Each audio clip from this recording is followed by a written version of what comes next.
আপনি যদি প্রতিদিন ডিজাইন কপি করেন তাহলে কখনোই নিজের স্টাইল তৈরি করতে পারবেন না।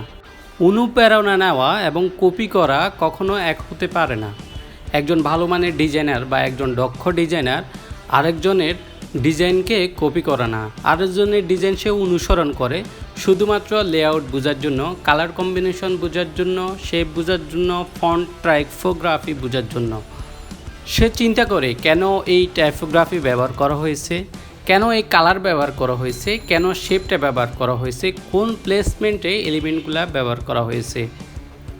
যখন আপনি একটা ডিজাইনকে ভালোভাবে উপস্থাপন থেকে অনুধাবন করতে পারবেন, তখন আপনি আপনার মতো করে নতুন একটি ভালো মানের ডিজাইন ডেভেলপ করতে পারবেন। দেখা যাবে যে ডিজাইন থেকে আপনি অনুপ্রেরণা নিয়েছেন, সেই ডিজাইন থেকে আরও ভালো মানের আপনি ডিজাইন ডেভেলপ করবেন। মনে রাখবেন, বায়ার আপনার কপি করার দক্ষতার জন্য আপনাকে টাকা দেয় না, আপনার নিজস্ব ক্রিয়েটিভিটির জন্যই আপনাকে টাকা দেয়। তাই আজ থেকে শুধু ডিজাইন দেখা না, ডিজাইন বিশ্লেষণ করুন। আর হ্যাঁ, আপনি কি ডিজাইন থেকে শুধুমাত্র ইন্সপিরেশন নেন, নাকি ডিজাইনকে হুবহু কপি করে সেটা আপনার কাজ বলে চালিয়ে দেন? কমেন্টে জানাতে পারেন।